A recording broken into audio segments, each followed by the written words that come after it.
Charleston White got a video that went viral where he's saying he gonna snitch on whoever to stay out of jail. He said if he riding in the car with somebody and they got some dope on them and they gotta figure out whose dope it is, you know what I'm saying, then he gonna tell. He gonna say it's his dope. It ain't my dope. And first of all, let me say all this. Like, I got a love-hate relationship with Charleston White. Like I say, man, you know, I actually met him. I actually talked to him on the phone.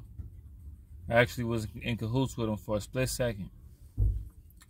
I'm out here where he at. You know what I'm saying? I live in the same area that Charleston White live in, like in the same neck of the woods. Like the way I feel about what he said, I feel halfway about it because it's like, it's something, y'all know I'm unorthodox with this shit. Y'all excuse me, sometimes I be having little stutter problems and shit. But, like, I'm gonna just tell you, like, from when I was in the street. When I was in the streets, I was a paranoid motherfucker. My niggas could vouch for me. I was one of them niggas where, like I tell you, you know, I always come with a story. Like when I used to sell dope, I ran with a group of niggas and I used to sneak and sell dope. Like they wouldn't even know I was doing that shit. Like, and when they would find out, they would be like, man, stop. And they would kind of be like, man, you know, because we was all kind of lightweight fucking around. But like, they would find out and kind of be like, man, you know, we hear you back at it, man, calm down, slow down type shit. You know what I'm saying? And I'm the type of nigga, I used to be extra paranoid. Like, if somebody say, you know, man, I hope you be all right, man, you know, don't get caught, be safe. I'd be like, bro, I ain't fucking with you no more. Like, you know what I'm saying? Like, I feel uncomfortable when people, like, make any kind of suggestions on what I'm doing. You know, man, just be safe, man. I know you're doing what you're doing, man. I just hope you stop. See, I don't need all that energy, bro. I'm going to stay away from you because I'm not going to stop. And then I don't need you feeling like I told you so, or I don't need you, and I don't need you feeling like, you know, you got to be worried about me, bro. I've been doing this for a long time, bro. Like, I sold dope for decades, bro. So it's like, I ain't never been caught. So don't come around me with all that bad karma and all that bad energy, bro. Like, just forget I even sell dope. Forget I'm a regular person. Just leave my business life up out of this. If I ain't sold no dope in front of you, or if I ain't bust no sale and talked all crazy in front of you on my phone, man, don't be prying. I had a little homeboy that used to I used to be at this barbershop and I used to be hustling on the side. Like, you know, somebody get a haircut, I slide it under the cape.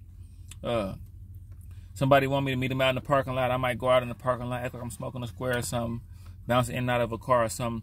And I noticed he used to always be watching me. Like, I'll bust a sale and he'll be at the window, or I'll bust a move under my cape and he'll be kind of like looking like kind of ear hustling, kind of like peeking and shit.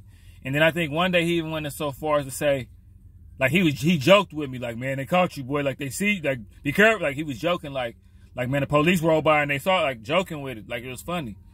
And I had to kind of lightweight tell him, like, bro, you better be cool, bro, because, you know, I don't want to be in the position where you make me uncomfortable, where I got to kind of, like, put you up on your toes. And however I do that, I might scare you by you seeing me put down a demonstration on somebody around us, or I might scare you with a scary story about somebody that might have snitched or something. I'm going to do something to let you know, bro. Don't be worried about all that. I might just go off on you and start a conversation and be like, nigga, you was outside watching me. You old big, get some bit. You know, I was real paranoid. So a nigga like Charleston White ain't even going to be around me. You see what I'm saying? This ain't for the niggas that just want to keep hustling, and I ain't trying to give you no advice, but you can't have a nigga like Charleston White around you when you doing this shit. Man, when you hustling, you selling dope, nigga, it's so easy and it's so effortless, especially if you're not getting caught. You know what I'm saying? If you're in a little area where ain't no police, ain't no roll, ain't nobody paying attention to you, you'll get comfortable. But see, it'll be a nigga like Charleston White that you got to be careful around. You know what I'm saying? And then he letting you know he a civilian. He letting you know he on some civilian shit. Like, he letting you know that he might tell.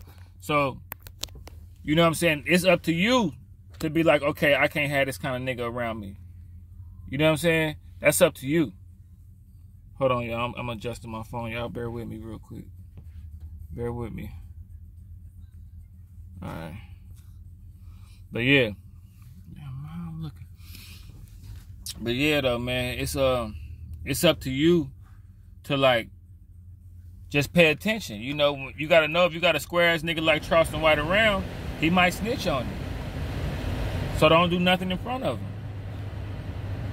Don't ride in no dope. Ride in your own car. If you gotta see a lot of this shit, like you gotta be responsible when you hustling. Like, nigga, you can't hop in nobody's car and have dope on you.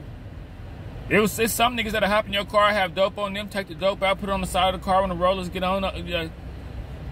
You know what I mean? Like, I done been in situations, I done heard of situations where I know he got to work on me, but when the police pull us out and pat us down, when he pat us down, he don't find no dope on me or you, but we in my car. So I know the shit is in my car. You see what I'm saying? If you live by principles and you know you ain't gonna tell, then you gotta watch out for yourself. Because, see, it's some niggas that's so gangster and so committed to this shit where it's like, man, if I'm in a position where I gotta bite the bullet, I'm gonna just bite the bullet, because the nigga in your car might be another street nigga that's gonna tell on you for telling on him and pointing him out. And depending on where you at, you might get in some trouble for suggesting who might have it and who might not have it. You know what I'm saying? Bottom line, just you gotta move smart.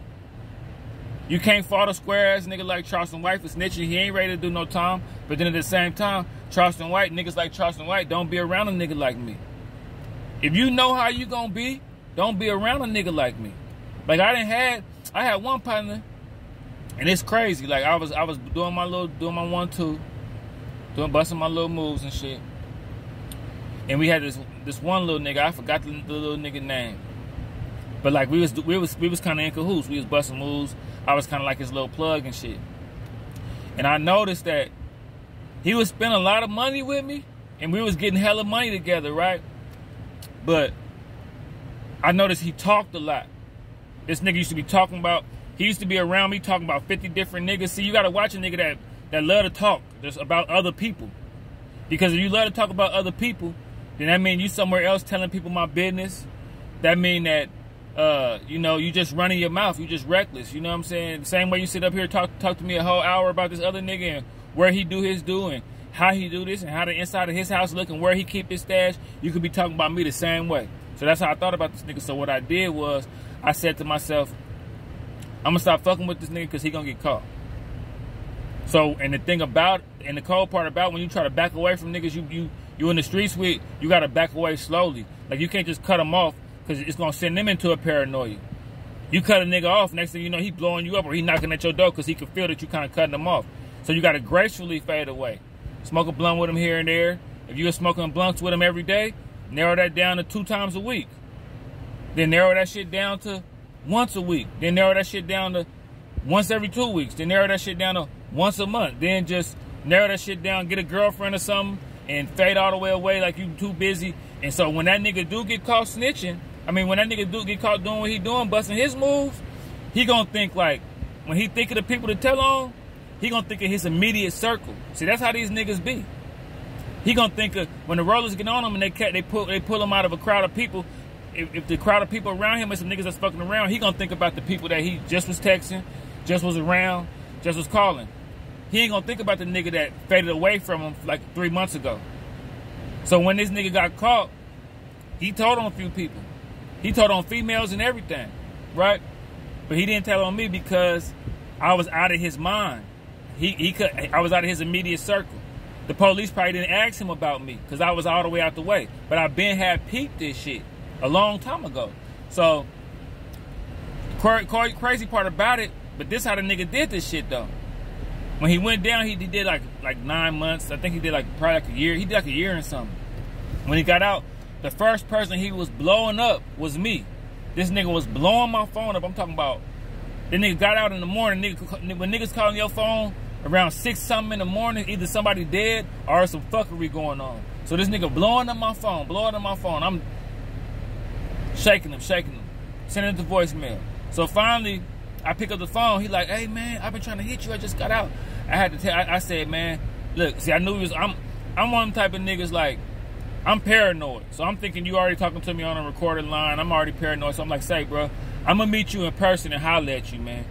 And I said it with an attitude like, my nigga, I'm going to meet up with you, bro. And you can tell you kind of, damn, all right, bro. Like, I just got out. You seem kind of hostile. Man, I'm going to meet up with you. I met up with him.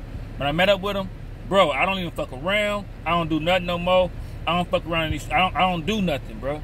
You know what I'm saying? I ain't even let him know that I know he told on some people. I just like, bro, I don't fuck around. I don't do nothing. I don't know why you calling me so much, bro. We stopped fucking with each other like damn near 6 months before you went down. So why did you blow my phone up?